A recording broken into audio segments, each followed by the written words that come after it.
ako si Julina Magdangal at nagagalak akong makasama kayo dito sa The Working President. Sa loob ng kalahating oras, hatid namin ang iba't ibang programa ng pamahalaan sa pangunguna ni Pangulong Gloria Macapagal Arroyo para sa kaunlaran ng bawat Pilipino.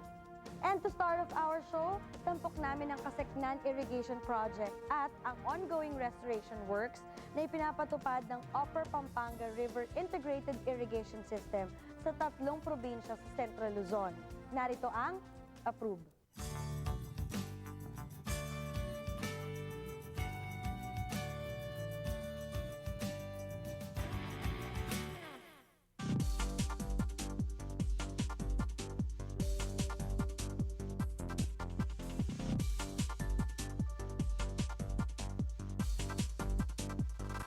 Taong 2001 nang matapos ang proyektong Kaseknan Multi-Purpose Irrigation and Power Project na matatagpuan sa lalawigan ng Nueva Ecija.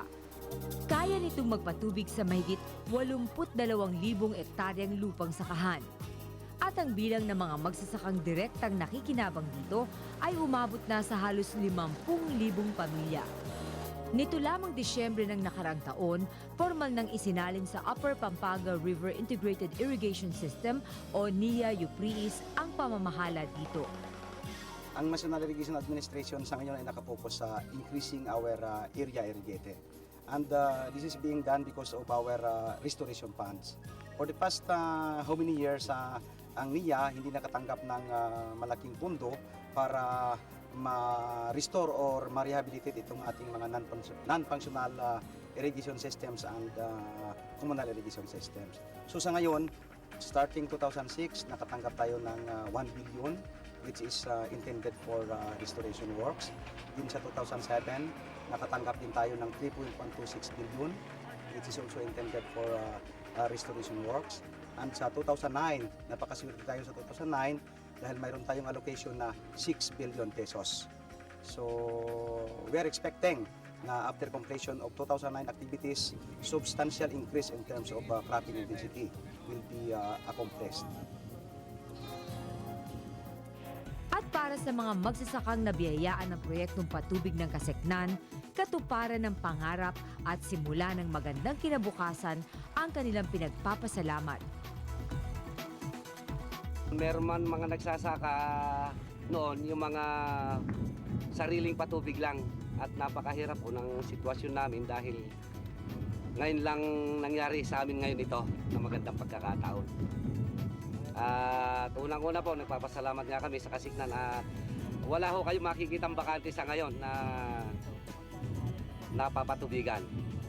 Kaya nga po nagpapasalamat kami na marami. Ngayon pa lang, first time namin magsaka, wala na hong bakante.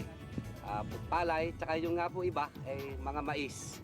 Dahil hindi nga ho nila lubos na inaasahan na dadalo yung tubig ngayon. Malaking bagay yung makapag second crop kami ngayon dahil unang-una, yun nga, dati-dati 4 na buwan lang may trabaho. Sa Tagaraw wala, kaya umaalis. Ngayon, karamihan dito ngayong patubigan doon, nakatanim lahat. At yung in-expect na ani ay may dagdag sa pamparal ng anak, sari-saring pangangailangan sa bahay ay matutugunan. Malaki nga pong naibigay ng NIA Kaseknan sa amin yan. Dahil nga po dati, libo-libong inuubos namin sa diesel. Ngayon po, malaking menos po sa amin dahil nga po dito sa NIA Kaseknan. Malaki pong pasalamat namin dito sa NIA Kaseknan. Kung tuloy-tuloy po ito, ay baka sakaling lahat kami mga magsasaka ay pwede nang umasenso. At gaganda na ang aming mga buhay.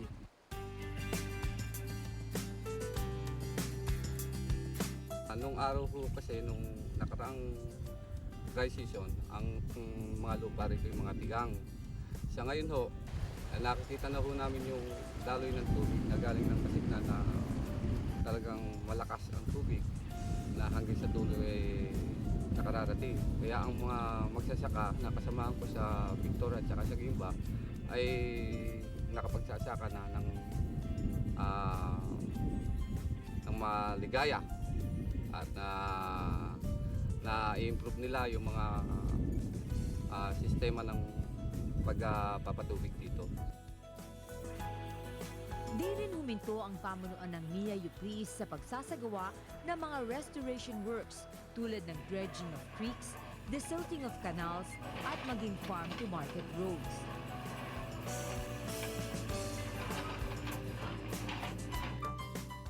Sa ngayon ay ang restoration work natin ay ongoing at dito sa parte na dito tayo sa San Miguel, San Ildefonso, Bulacan ay dito ay napakalaki ng area natin na nire-recover dito sapagkat after 25 years ngayon lamang tayo nakapag-restore ng area dito sa dalawang bayan na ito na higit kumulang sa 6,000 hektarya. At ganoon din dito sa may parte ng San Antonio, Nueva Ecija, sa may parte ng Aliaga, Talavera, Llanera, ay nagkaroon pa rin tayo ng mga restoration work. Kanya humigit kumulang dyan ay merong 8,000 hanggang 10,000 hektarya ang nadagdag na area dito sa UP.